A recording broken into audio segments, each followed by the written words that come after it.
we can begin now. Good afternoon, everyone. Welcome to our session on the Health Lab project. I think we can begin now. Sorry. Good afternoon, everyone.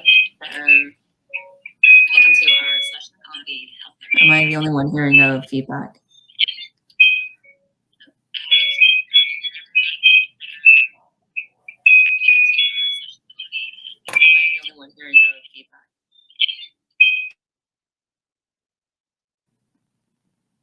Okay. Is this fine now? Okay, sorry about that. I'll start again. So good afternoon, everyone in Indonesia. Good morning in Netherlands.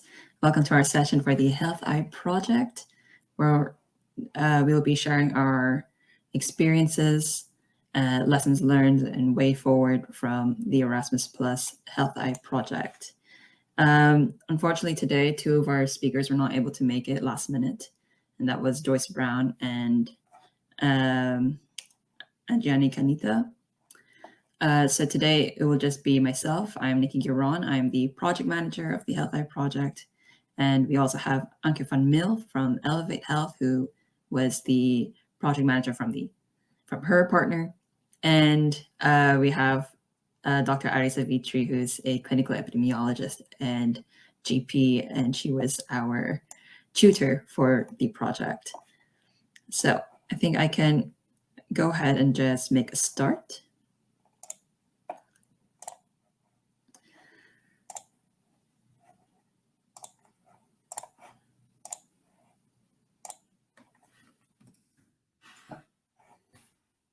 Sorry. Yes. So that is the agenda for today. And about the Health Eye Project. The aim of the Health Eye Project was to advance clinical epidemiology and big data research capacity across Indonesia through online and face-to-face education. Our goal was to strengthen blended education development in Indonesia. And this consortium involved and consists of 4 Indonesian universities, that is Universitas Indonesia, Padjadjaran University, Universitas Gadjah Mada, and University of Hasanuddin. We had 4 European partners, which were University College London in the UK, Autonomous University of Barcelona in Spain, and Elevate Health in the Netherlands, and University Medical Center Utrecht in the Netherlands. We decided to start this project mostly because we had long-standing collaborations with Indonesia between University Medical Center Utrecht and various universities in Indonesia. And so we thought it only made sense to continue such collaborations. One of our biggest collaborations was the EU Asia Link Consortium from 2007 to 2010, which was a teaching project of 47 courses to educate Malaysian and Indonesian physicians in clinical epidemiology and evidence-based research. There was also Julius Center Research and the Julius Center's division of the UMC Utrecht. We collaborated with Cipto Mangunkusumo Hospital in Jakarta, and this highlighted the potential of long-term international partnership to face local health challenges. And so in our project, the Health Eye Project, each partner had a different role in creating epidemiology programs. UMC Utrecht features 90 ECTS accredited MSc epidemiology programs, of which our partner Elevate Health provided the full online version. My colleague Anke van Mil will talk a little bit more detail about their exact role in Elevate Health. UMC Utrecht developed the online course Systematic Review of Prognosis Studies. UCL developed an online course in Big Data in Healthcare. University of Barcelona developed Appropriateness of Healthcare Utilization. And Universitas Indonesia developed the online course Clinical Practice Guidelines Development. What were the outcomes of the Health Eye Project? We managed to establish a hands-on research environment. It also initiated development of blended learning competencies for both teachers and students. And we also increased the number of international research collaborations and publications, nurturing the possibilities for future partnerships. And as a result of these outcomes, this strengthened the capacity to conduct research among clinical teaching staff. It helped to fulfill a need for research skills and hands-on experience.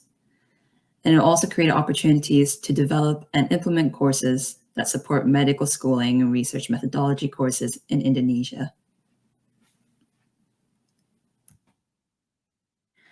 We've learned a lot from this project, and mostly it was that new teaching methods were effective strategies to extend the clinical practices and knowledge outside the classroom. And this in turn gives students a more holistic perspective. But that doesn't mean that this project didn't come without its own challenges. The necessity for a well-equipped research environment for clinicians to interact with the appropriate online resources was a challenge. And this included having protected time for the researchers and the necessary resources such as physical space and funding. There was also a noticeable need to introduce clinical research earlier on in a clinician study career and to provide mentorship. Another challenge that's not mentioned here in the slide is, I think, the COVID-19 pandemic. This has really sort of delayed our progress with the project because many of our participants were, they were all doctors and trying to keep up with their residency, and that was really hard to balance between their own practice and also attending our project. We have many plans of moving forward with this project. We have come to an end since June of this year.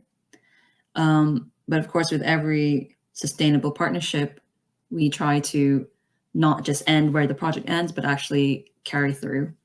And so we plan to establish a concrete plan to strengthen collaboration between Indonesian and EU partner universities. And this includes possibly increasing the number of PhD candidates with international supervision, continuing to engage in collaborative research and publications. We also plan to keep the Health Eye online modules accessible and expand its reach to new potential partners. This includes developing current or new online modules, such as the Teach the Teachers course, which Anke van Mil will also elaborate on. We also plan to enhance locally generated evidence-based policy and professional expertise through epidemiology and public health research. Another plan is to increase multidisciplinary and interprofessional collaboration. Here are some testimonials from the project. We have a testimonial from Dr. Eka Dian Safitri. She was a participant from Universitas Indonesia and also our main liaison between UMC Utrecht and our Indonesian partners. And she says that the collaboration in education and research will help to improve the quality and implementation of clinical epidemiology and big data research in Indonesia. We have Dr. Ame Fabriza, who is also a participant from the Health Eye project. And she says that with the experience and knowledge I gained from the Health Eye project, I will use it in developing research at the university where I teach and do more research on epidemiology. Hopefully I can finish my doctoral and continue to learn more about this in my postdoc.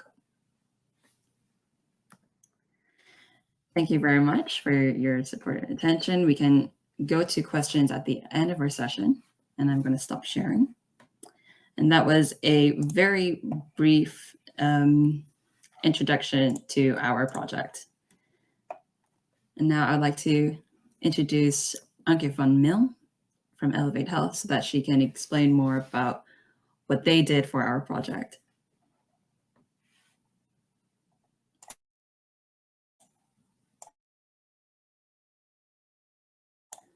And Anke, you will have to unmute yourself. Yeah. Okay. So now I'm just going to check. Okay. So how do I click to the next slide, Nikki?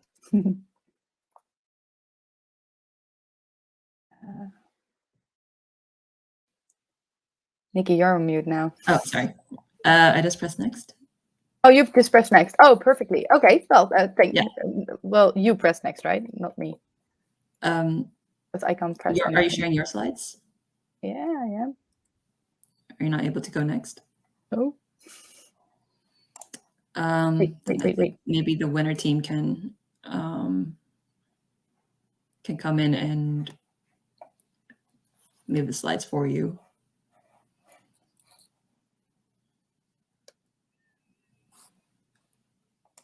I should go next now. That should work. So, Nikki, thank you for the introduction, and I'm very happy to speak here today with regards to the Healthy Project. And I think we at Elevate, we've had the opportunity to work together with a lot of amazing partners in creating and developing different learning courses that cover the essential principles of methodology and epidemiological research. And for Elevate, the project had a twofold approach. So the first being the development of tailor-made training program that Nikki just briefly touched upon. And together with the partners, we did that. And that also included a train-the-trainer program. And the second part consisted of a core distance learning courses that were covering the essential principles of study design, data analysis, and clinical epidemiology, which were multiple courses that were already existing within the master program epidemiology, which was developed by the UMC Utrecht and Elevate, and is fully offered online. So Nikki already briefly touched upon the developed courses that were included. So the big data in healthcare, supervised machine learning in healthcare, developed by University College in London, appropriateness of healthcare interventions with Universitas Indonesia or Barcelona, the development of evidence-based clinical practice guidelines with Universitas Indonesia, and the systematic reviews and prognosis studies with Carmos from UMC Utrecht. So there were some, developing online learning materials brings a lot of opportunities and possibilities, and it provides a more flexible approach, allowing students to time manage their own learning journey. Courses remain online for an extensive amount of time, allowing students to come back at more convenient times to continue learning, picking up where they left off, or revisiting earlier courses. And there are, of course, multiple ways in addressing online learning. I think the COVID-19 pandemic has shown that as well, that students are very flexible, teaching staff is very flexible, and online learning offers a lot of possibilities. And I think one of the most important things within the Health Project was the approach to online learning, which is characterized by social constructivism, actively learning together with peers. And by doing this in small groups, together with a moderator and with the teaching staff, the online learning experience is fully facilitated online, and it's really well received by students. And to further facilitate the active learning in social constructivistic way, we also implemented the Train-the-Trainer program. And this Train-the-Trainer program trained local teaching staff from the different universities in how to provide an online course. And this training was facilitated by offering 2 online courses. So the first one was how to moderate an online course, and the second was essentials of an online course. And these 2 courses included tips and tricks and different tools, but also theory on how to provide online learning and how to implement all these skills in their own learning materials and their own online courses. So I very briefly touched upon, but we incorporated the active learning principles inspired by the social constructivism theory in our online courses in this program. And that is to achieve the best possible learning outcomes for the students. And social learning is the core of our online learning philosophy. So social learning is learning with each other. By interacting with others, we acquire new knowledge and new skills. And this emphasizes the importance of social interaction, for example, with group discussions or group assignments, but also giving and receiving and processing peer feedback. With this type of learning, creating a trustworthy online learning environment where students feel comfortable and confident enough to speak up and share their own opinions and experiences is of the utmost importance. And this approach was implemented within the different healthy courses. Here you can see several of the different learning tools that we used to create challenging and activating learning materials. And in the next slides, I will show you some of the examples of the online learning materials, but you see here that there's, well, there are a lot of different opportunities. So you can have more individualized learning, reading, watching, and listening to, for example, videos and podcasts, but you can also have more active individual assignments with tests or e-modules or questionnaires. And then there's the social side of the online opportunities, which include social interactions with polls, surveys, providing feedback on statements, or having chats. And the final opportunity, or not the final opportunity, but one that we use a lot, is the online collaboration option, which include online debating, having discussion fora, working on assignments together with wikis or with Google Docs or other tools, and obviously online presentations, making your own videos, and video conferencing. So these are a couple of screenshots of our online learning environment. So this is from the course Development of Evidence-Based Clinical Practice Guidelines with Universitas Indonesia. And you see here that there's a very structured way in which we address the learning materials. And I think this allows students to really dive into the course materials, but also know what to expect and when to expect, and when something is expected from them. This is another example of a discussion board. This is within one of the courses. So students have provided answers to assignments, and in this way, it's allowed to discuss this with peers, and you can see that there have been some discussions going on within the different assignments. This is a more blended online learning solution. So this is actually a Zoom meeting which was offered through the learning environment. So students could sign in and access the Zoom that was specifically designed for this course. So this was also not available to people from outside, because this was only accessible through the learning environment. And in this way, we also had the opportunity to provide a discussion board where students could leave questions which were answered by the teaching staff. So the actual idea is that the Zoom meeting is really used to not just answer questions, but really go in depth in the different topics, so that you're not just answering questions as a Q&A, but really have, well, add some value to the video conferencing. And then, of course, there were also the more traditional online learning opportunities, such as quizzes. So this is an example of a quiz in which some of the pre-existing knowledge was tested before they actually participated in the rest of the course. This could be formative assessments, but also summative assessments, but that was not done for the run of these courses. So these are some first-hand experiences by some of the students, which were both very positive, but also provided a very critical reflection, of which we in our turn learned a lot for future projects. So we saw that there was sometimes some confusing, more exercises could be of more help, but the learning environment was very well received, and they really liked the interaction between students, teachers, and the moderators. So I think that was some of the very positive things that we've heard. So to briefly recap, the online learning provides, well, endless opportunities to develop learning materials for both individuals, but also group work. And these can be complemented with blended learning solutions. But I'd like to stress that there's not really a one-size-fits-all solution. So it should be our aim to create a learning solution that fits your students' needs, and providing them with a mixture of activities in a challenging and safe online environment.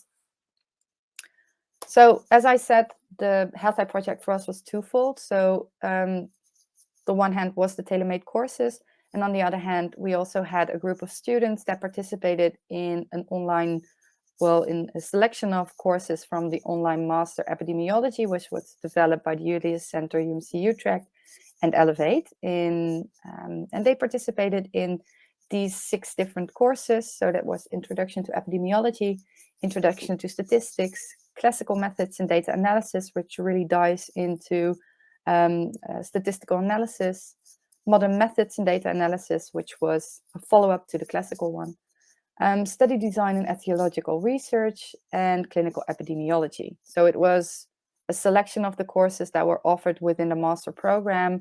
The full master program can be done online, but consists of about 8 core courses and 20 different courses that you can choose from.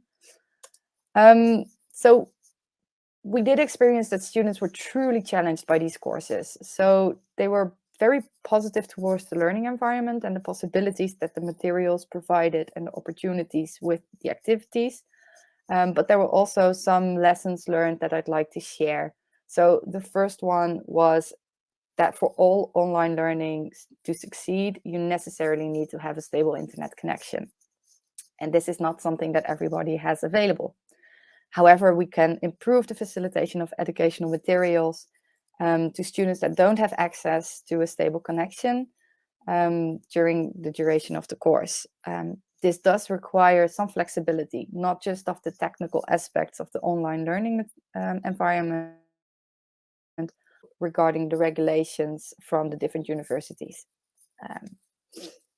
Another challenge that students and we encountered was that there was a very high level of prerequisite knowledge necessary for the full committed participation in these master courses.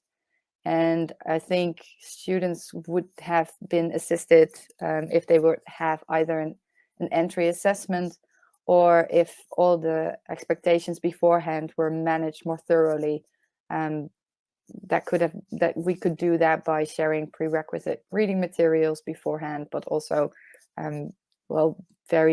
be very clear about what is expected of them regarding time commitment, regarding prerequisite knowledge, regarding group work and stuff like that. What we did do is include a lot of different activities, and of course, we also included the more known learning activities, such as papers, assessing papers, video lectures. But we also included several, very challenging group assignments, working together on an assignment. So one of the examples that I'd like to tell you about is an online debate, which included different, the students had to take different propositions within the debate and really online in what specific topic that was. We strongly believe that the diverse and challenging activities help students within their learning journey and help materials to stick better. Another challenge that we encountered during this project was the included expected time investment, along with the availability of teleconferencing. So having live sessions, and most education is tailored to the needs of students. So having synchronized sessions is always challenging in online education, especially when you also want to be as flexible as you can. However, it is possible, especially in smaller cohorts. If you have a small cohort and having teleconferencing, that would further strengthen the online community feeling, so students feel more safe within the cohort. However, if you have education that is provided to students from, for example, different countries and different continents, we do recommend to focus mostly on asynchronized learning. You can still offer synchronized opportunities if requested, but also make that more something that is, if you want to participate. So not something mandatory, but something that's fully optional. Also being very clear about allocation and commitment that you expect from your students is very important and should be part of the managing of the expectations. So to conclude, or at least my bit of this talk, for us, the Health Ed project was a very inspiring project, and it led to a lot of lessons learned for future collaborations. There is no one-size-fits-all solution, so each group of students has their own wishes and needs, and students are very eager and willing to learn, so they are very open to new opportunities, and will also provide feedback, whether you want to or not, and they will be very upfront about that. So I think that's very good, and having a safe environment where it's possible will be very much appreciated by the students. So I think tailoring your learning solutions or our learning solutions to the wishes and needs of the students will really help to achieve the best possible learning outcomes. And I think that should always be our aim also for future projects.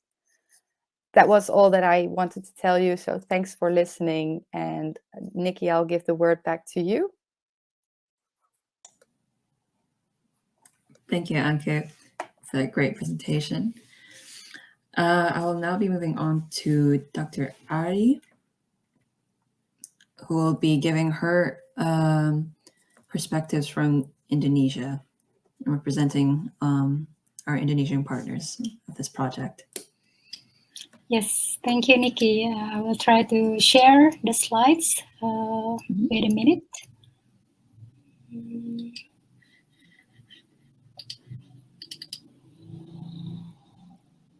Can you see my slides now? Does it work? Not yet. Hello? Not yet? Oh.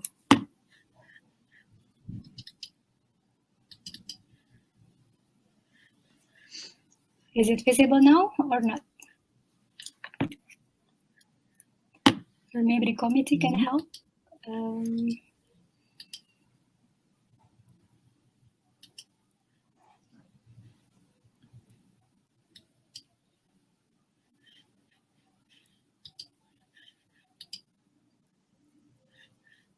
Yes. Okay. Okay, great. Yeah. Thank you, Nikki, and also Anke. My name is Ari Safitri. I'm a clinician and also a clinical epidemiologist. I was involved in the Health Eye project as a tutor for a students' research project. And today I would like to deliver a presentation, sharing our experience about the Health Eye project, especially from the perspective of Indonesia. Next slide, please.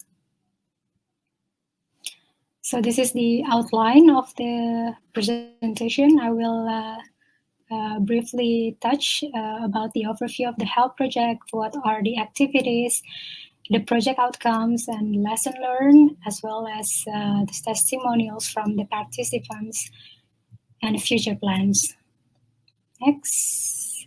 Okay. So this is a bit of the overview of the Health Eye project. So this is a collaboration between European consortium and also Indonesian consortium, with 3 European institutions being involved. It was UCL in London, and then Universitas Autonomous Barcelona, and also Elevate Health, as well as the Julius Center in UMC Utrecht. We also have 4 Indonesian institutions, that is UI in Jakarta, Unpad in Bandung, UGM in Yogyakarta, and Unhas in Makassar. Next slide. And it was funded by the European Union. So here are the ultimate aim of the Health Eye project is that we would like to promote health of the population in Indonesia through evidence-based public and clinical medicine and health policy, and preferably based on locally generated evidence. That was also there is also a statement from the publication in Lancet in 2016 that the statement was that Indonesia is the 4th most populous country in the world. Unfortunately, are very silent in the conversation about clinical research and also medical education. So that really bring us a challenge of what is actually the problem there. And also this is really in contrary with the fact that Indonesia are now facing 3 burden of disease. We still have communicable disease problems such as tuberculosis, malaria, dengue fever, that is still being a classic problem in Indonesia. And at the same time, we also especially during the last decade, we are facing an increase in the incidence of non-communicable diseases such as stroke and heart disease, etc. So the problems, the health problems in Indonesia is really big in terms of magnitude. And at the same time, we also know that during the COVID pandemic, that Indonesia is also one of the country that was badly affected by the re-emerging diseases. So yeah, indeed, it is really there is really a big problem in health, which also offer an opportunity actually for Indonesia, that we can have a potential to provide a big database of disease that can be used for research. And also, just like Nike had mentioned earlier, that we already have a long-standing research with between Indonesia and Netherlands. And the collaboration has already started a long time ago, 1993, if I'm not mistaken. So that is really why we think that the international collaboration such as HELP are really a necessity for now. And this is some of the specific objectives of the HELP project. We would like to educate the next generation of experts, especially in clinical epidemiology. For those of you who are not familiar, what is clinical epidemiology?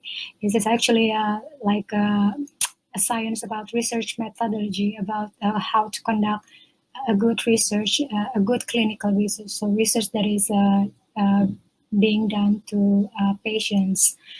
And then we also would like to design and conduct research to generate evidence.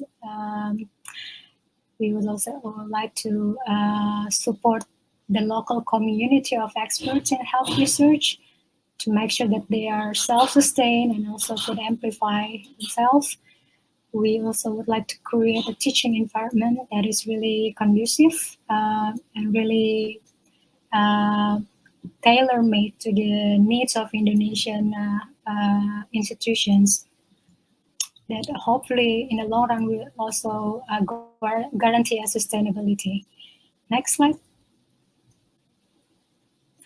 Here are some of the innovative projects that was done during HELP-I.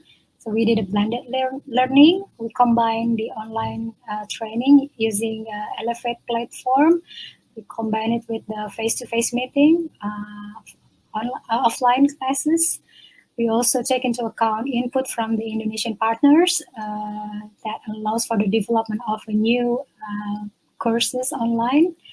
We did a training of trainers, and all these courses that was offered through Elevate was given as a non-degree postgraduate education.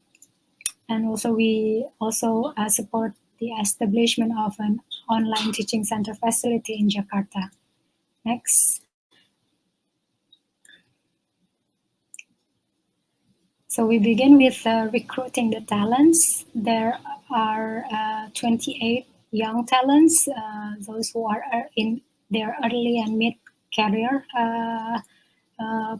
professionals. So they are almost all of them are doctors, specialists. Some of them are also doing PhD right now, and some of them are doing their master program. So we took from each 4 institutions 7 students, and we also involved 10 local lecturers, about 2 lecturers per Indonesian Medical Institute. So these students were enrolled in a blended learning program. They also have feedback from the lecturers and the staffs, and also they were given the opportunity to experience research on their own with the tutorship from the European staff. Next. Okay, here are the students that was involved during the HELP-I project. We can go to the next slides. Yeah. So UI has the previous slides, please. Sorry. Yes, this one. Yeah. We have in total 28 students. 7 from each institutions. They are quite busy with their workload since they are doctors and also medical staffs, but the flexibility of the blended learning really has been really helpful to enable them to follow all the education and also to even do research during this project. Slides. Here are the activities that we had during the project. So in the beginning on April 2018, we have a kickoff meeting, and then started in August 2018, we have the online courses and the capacity building on the online course development.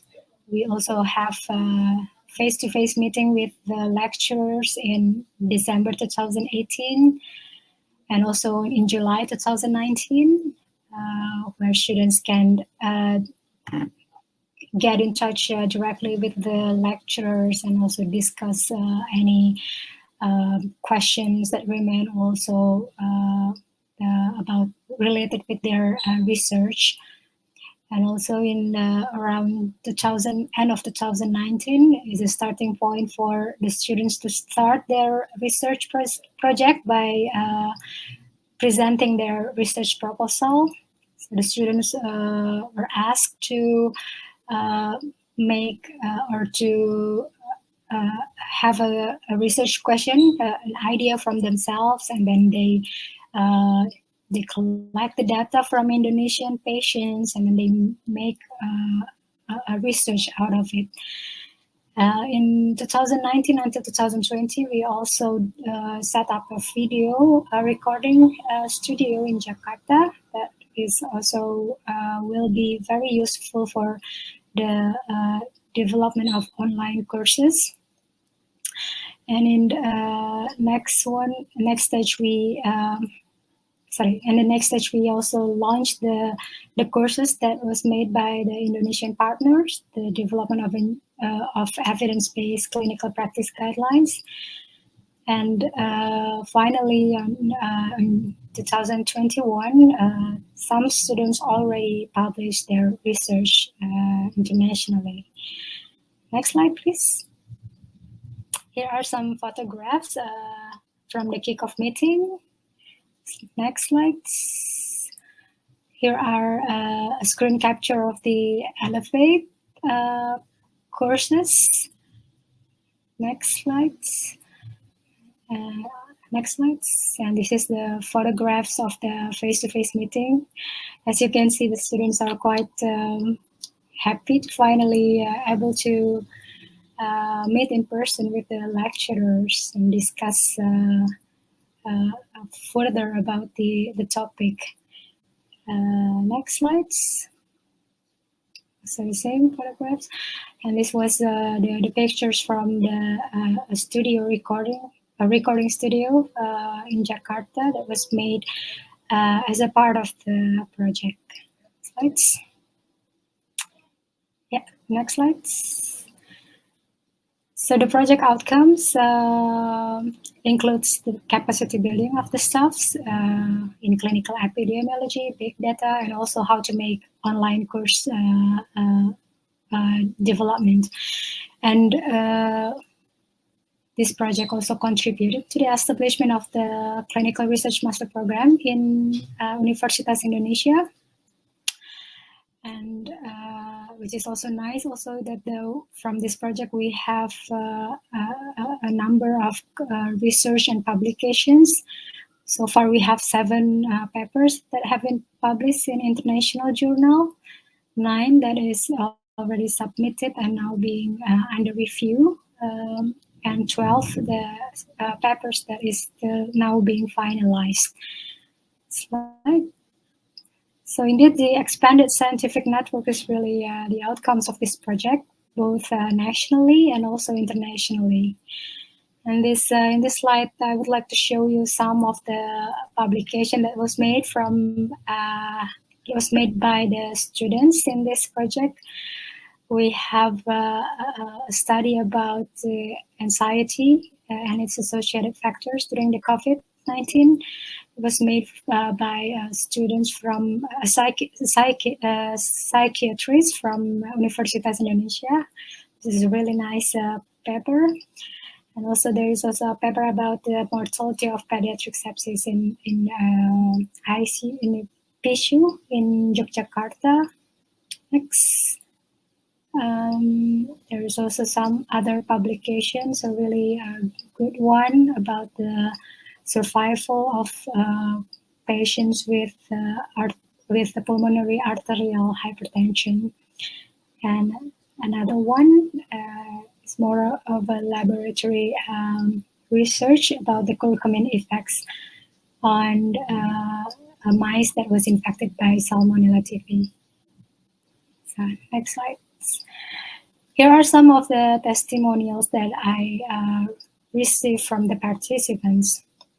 There is a student that was really grateful for this project because she feels that the impact of the project is really good for her, that the knowledge and also the skills that she learned during the project, during the discussion, is really help her to conduct better research.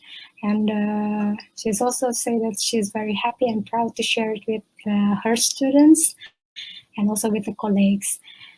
And there's also another testimonials from other students about how the pandemic affect the workload. He became really busy with the patients, with the increased number of patients. So it was really tricky at the beginning to follow all the courses online and also to keep up with making progress in research. But he said that the flexibility that was offered during the project, during the online learning, has really helped him to finally able to graduate from the project. And last one is also another testimonials from the students from the previous slides. It was just yesterday, I think I received this testimonials from one of the students that she said that this was the first time for her to finally able to publish her manuscript in an international journal. Especially for Indonesian staff, being able to publish a manuscript in a Q1 journal is really something, and she was really thrilled. She said that I'm still shaking because this is my first publication ever. So it was really inspiring for me because it gives us an impression that we really make an impact in someone's life, and hopefully that impact, the knowledge and skills that we have shared during this knowledge can be disseminated further to the other students and also other institutions. Next slides.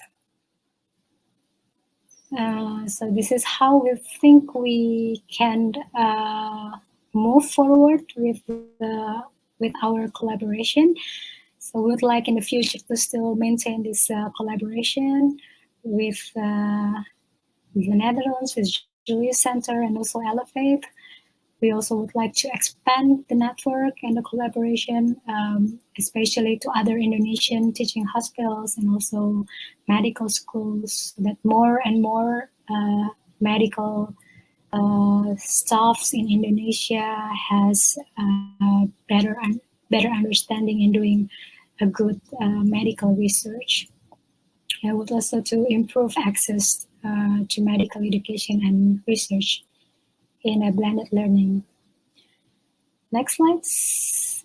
Yeah, of course, in the end, we would like to help the government, the policy maker to make a better policy that was really based on the locally generated evidence. Yeah, I think that's it. Thank you very much for listening.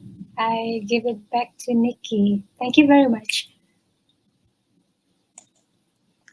Thank you so much, Ari. And it's really nice to see those testimonials. I didn't realized how grateful they were for the project. So it's quite nice to read those comments from the participants.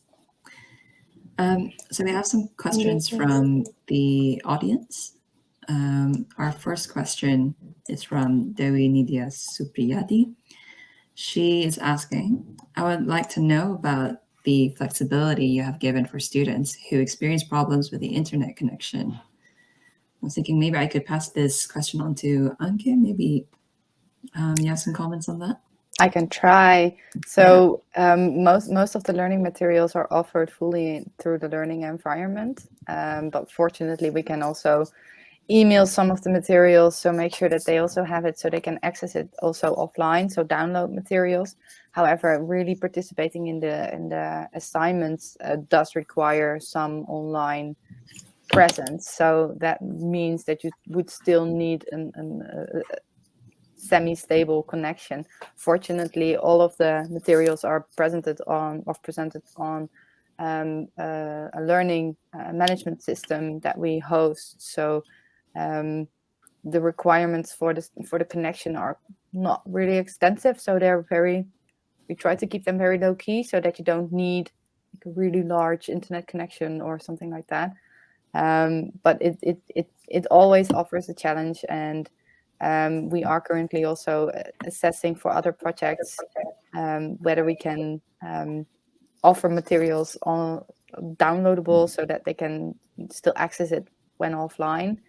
But so far we're still trying to investigate those opportunities. So it's something that it's not fully possible to offer everything that is online also offline.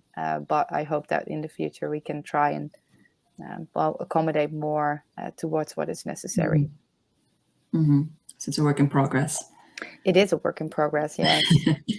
I think with the COVID pandemic, it also became more apparent that it's something that is necessary. So not everyone has that access, and if something happens and you cannot go to university anymore, and you do need to go online and you don't have that access, then you're quite in a pickle currently. So I think it's good that those things are now really out in the open, and it's discussed on how can we address them and make it even more flexible than just offering it online. So I'm happy that also our partners within the online learning solutions are also now seeing and doing what they can to also offer these opportunities.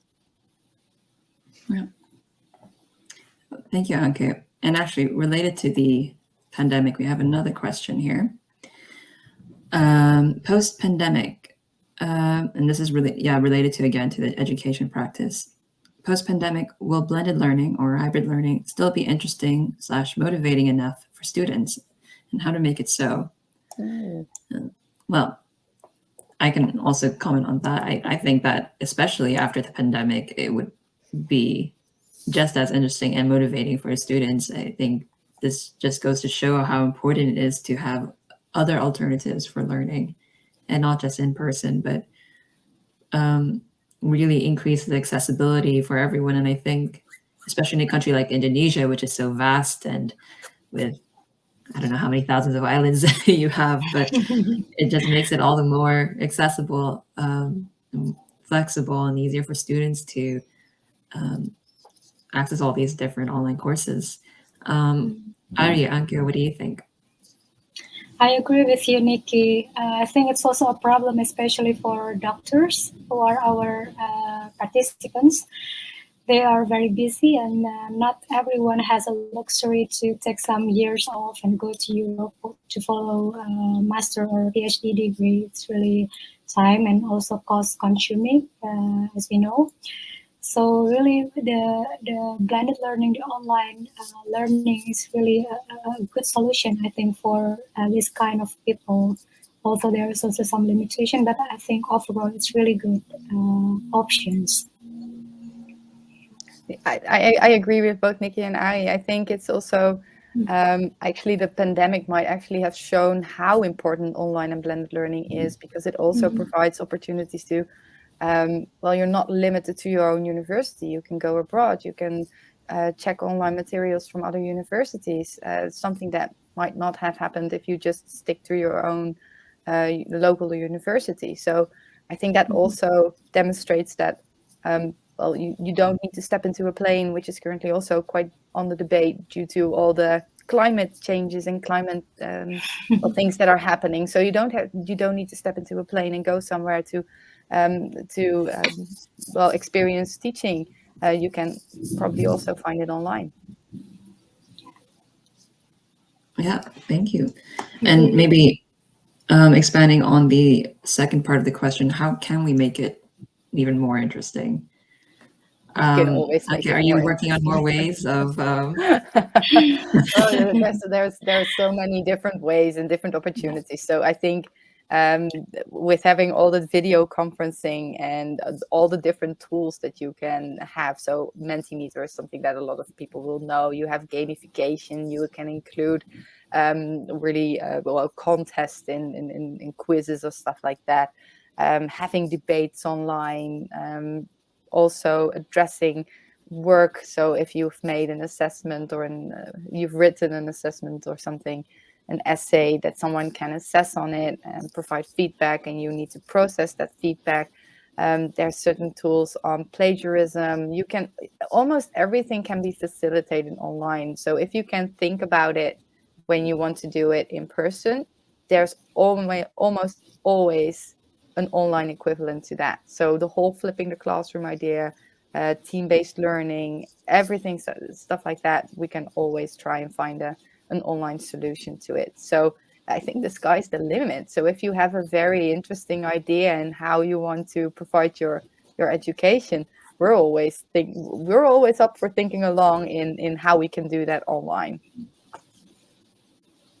Yeah, and I fully agree that I think with the pandemic, there's so many solutions now that it's almost hard to keep up with all of them. It's really quite interesting to see. I think it's even maybe because there are so many solutions. Sometimes we try to make it so interesting and so active that it's surpassing what it's supposed to do, and that it needs to be a learning tool. So if it doesn't fit the needs and wishes of the student, but it's just active because you want it to be fun, that might not be the actual outcome that you're looking for. So I think the activity should always somehow be linked to what you want to achieve and what you want students to learn. So it should not just be fun because it needs to be fun, but it really needs to address a learning question.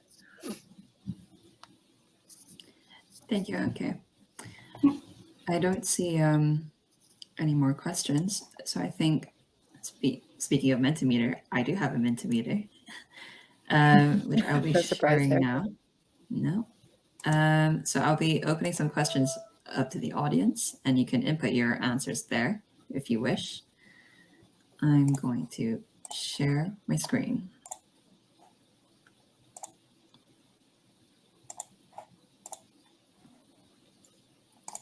So if you go to menti.com and use the code 14889244,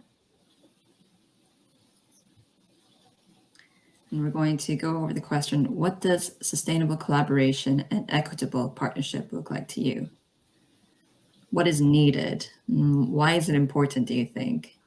And how is this demonstrated in our project, and how could we improve? I think sustainability was one of the main ongoing issues in our project. We're always brainstorming on how could we ensure that this project does last beyond the lifetime of the actual project itself, and how can we ensure that all partners are being heard, and ensuring that perspectives from Indonesia are well implemented.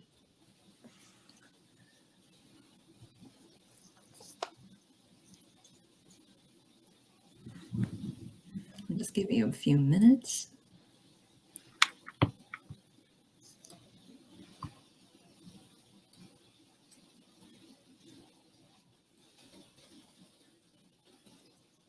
We have one answer, mutual respect.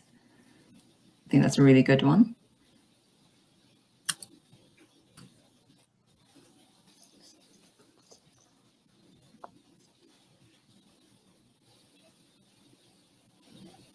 commitment and mutual interest. I think mutual interest is an especially important one. It doesn't help if,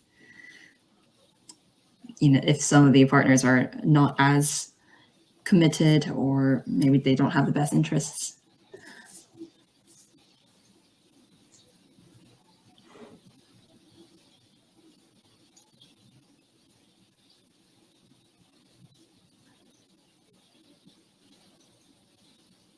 And having a common goal. Again, with so many partners, you need to have this one goal to work towards in order for a project to go smoothly, I think. Yeah.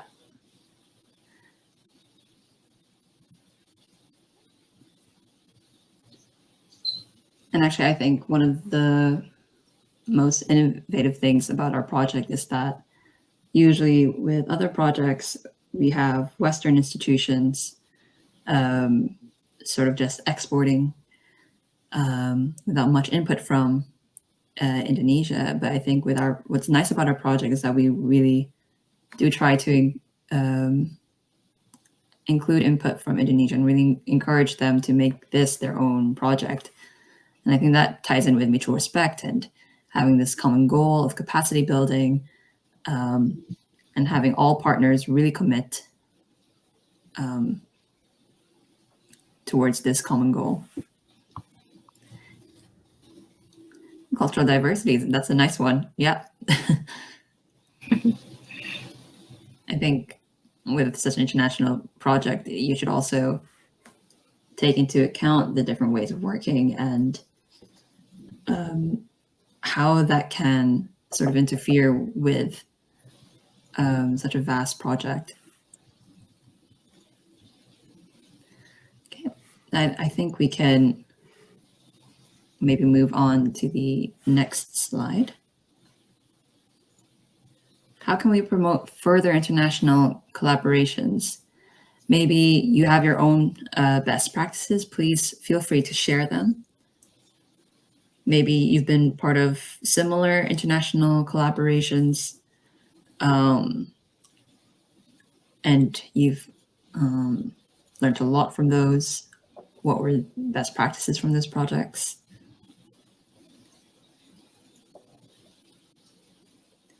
Maybe you've tried to upscale research, maybe including more PhD candidates. Something I think that Ari already mentioned is that we've actually had a number of participants in our project who have expressed their interest in pursuing a PhD. And that's something that we're really happy about, because this was more or less the point of the project, to really upscale research and encourage researchers to pursue further research in their career. And to see so many participants expressing this interest in a PhD, we're really happy that this project is making a difference.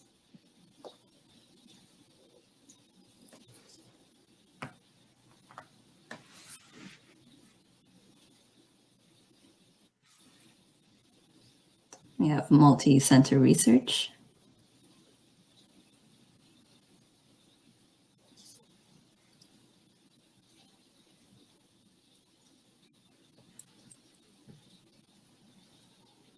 A student exchange program, another exchange program would be fun. Yeah, that would definitely be fun.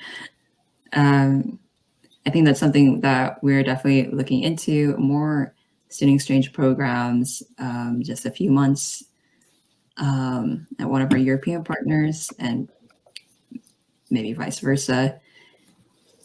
I think there could be a great exchange of knowledge and skills between partners. There's always a lot to learn from each other, and definitely not a one-way street.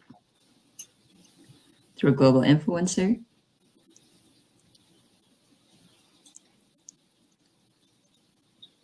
And yep, another student exchange.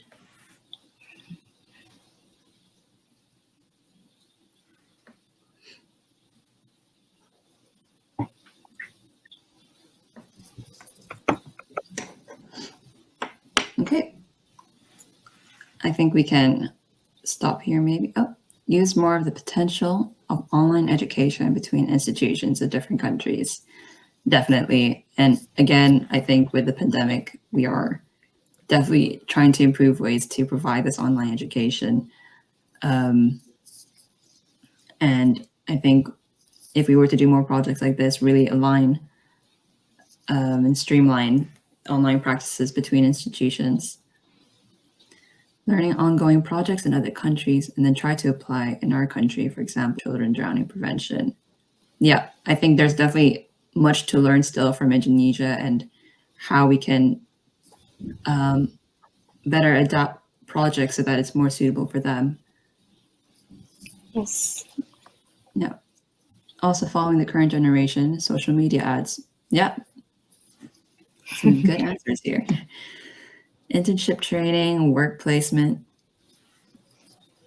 Yeah, definitely. And I think that also ties in with the student exchanges that we could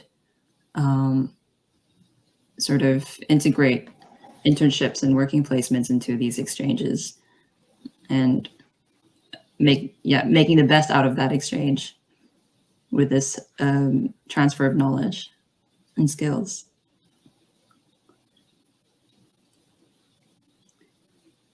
Okay.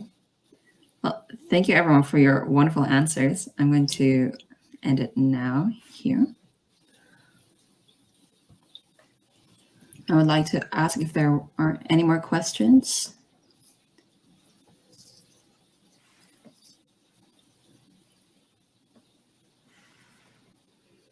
No, I don't see any more questions coming in. Okay, yeah, thank you, winner team. So unfortunately, because we are missing two of our speakers, we might have to end it earlier. But I would like to say thank you so much, Anke Vermeil and Ari Safitri, for joining me today for this Thank you, session. Nikki. Thank you, Ari. Yes, and if you are curious about the Health Life Project, please feel free to email me or reach out to me on LinkedIn, and I'm happy to keep in contact with you. Thank you, winner team, for helping with organizing.